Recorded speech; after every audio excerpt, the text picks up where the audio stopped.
We of course have variations of that architecture, like this space, right? Rows, lines, one-way communication, right?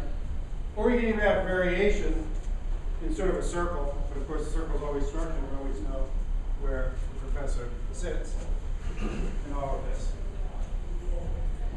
Again, the architecture of knowledge, the architecture of teaching. Right? Now I want to talk about architecture in the more common sense of the term. And I want to talk a little bit about modern and so-called postmodern architecture. And I want to return to Kant's text. This is the text whose translation I just gave you. I want to tilt it on its side, and I want you in your imagination to lop off this, and lop off this, and just look at this structure. Right? There's an aesthetic to this. There's an aesthetic to print. Black and white, straight lines, right angles. That aesthetic is not innocent. It's loaded in terms of, it's loaded politically, and I'll talk about that. And now, keeping that in mind, I want you to look at the Secrets building, which was done by Mies van der Rohe. Here in the city, it was the first building of Mises done in this country. All right? It's an interesting story. Seeger made all, you know how Seeger made the money, right? They were a distillery in this country. During Prohibition, they went north, right? Stayed there. After Prohibition was given up, half the family returned down here, and the other half stayed up there. They owned the Montreal Expo. Phyllis Lambert is the daughter of old man Seeger. I don't remember what his name was. Prompton, I mean. Prompton. She was 23 years old at the time and fascinated by architecture. She persuaded her father to hire Mies as his architect. And this became Mies's first class. Phyllis is still living. She continues to be interested in architecture and founded, built, and funds the Canadian Architectural Institute, or whatever it is, up in Montreal. Really quite extraordinary building. We can talk a lot about that, but think of the structure of the printed page in Kant's text, or any other text for that matter, and then think of it in relationship to the right angles, straight lines of the architecture of this building. It's a very famous text written by a guy named Adolf Loos, modern architect, called Ornament as Crime. It was an economic argument, but again, as I said, this aesthetic, I mean, Mies is the one who said less is more. Strip away ornament, get to pure structure. Right? Color, ornamentation, curved lines were associated with the primitive, the feminine, the infantile, and the mad.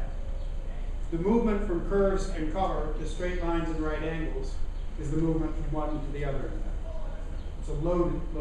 But what I want to say is there's an architecture to the printed page as well that is laden with values. Laden with values that are implicitly philosophical and I think even theological. I won't talk more about this now.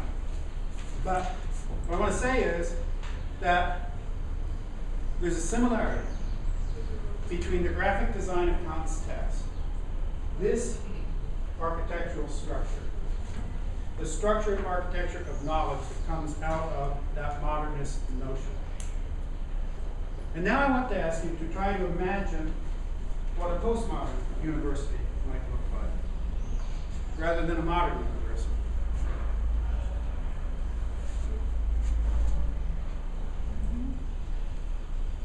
Joe mentioned my friend Tom Krantz.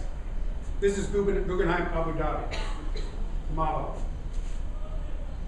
You cannot get your mind around the scale of this project. This is Saadiyat Island, all sand. I was there in March.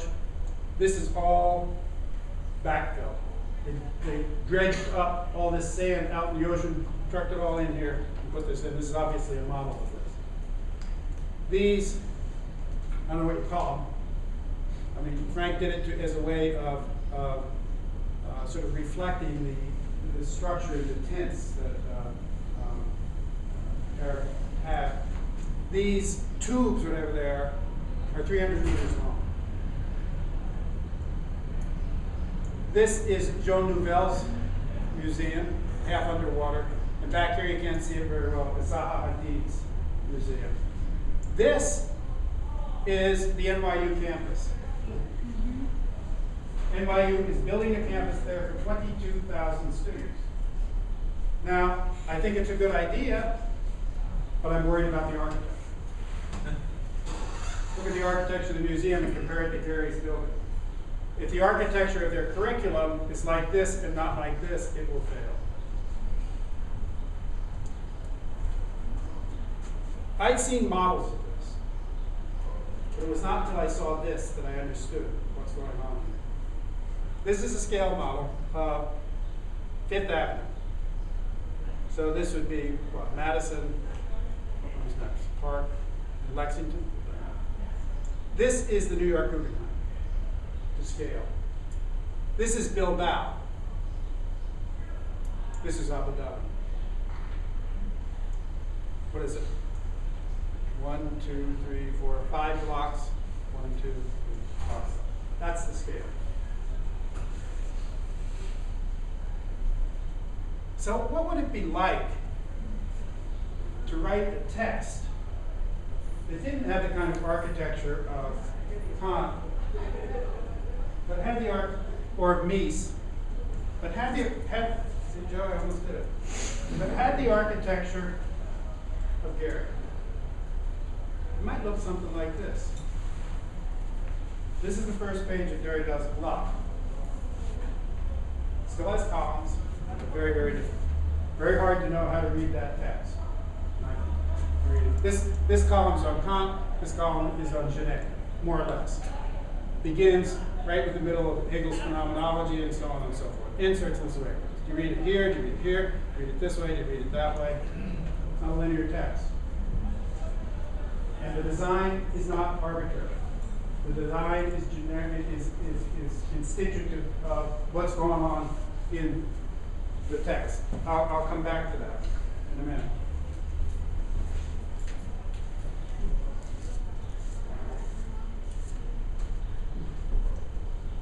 Postmodernism began in architecture. Thanks. Postmodernism began in architecture. I was saying earlier that I've been fascinated by Las Vegas for a long time.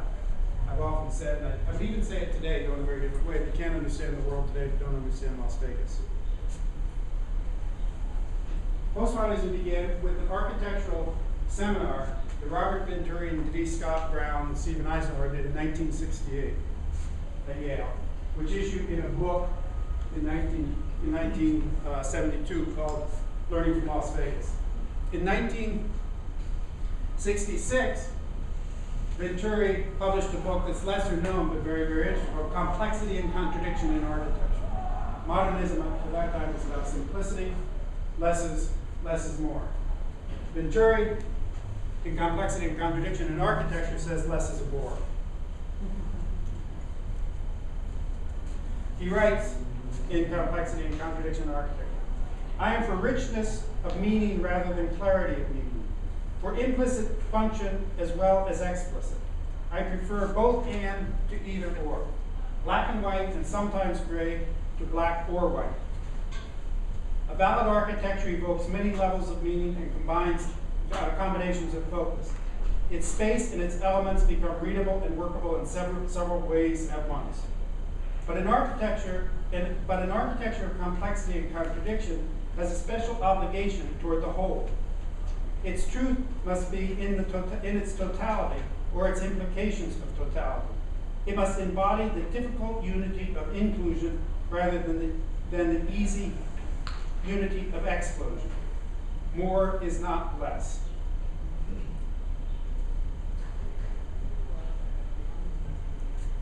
Learning from Las Vegas is an extraordinarily impressive book.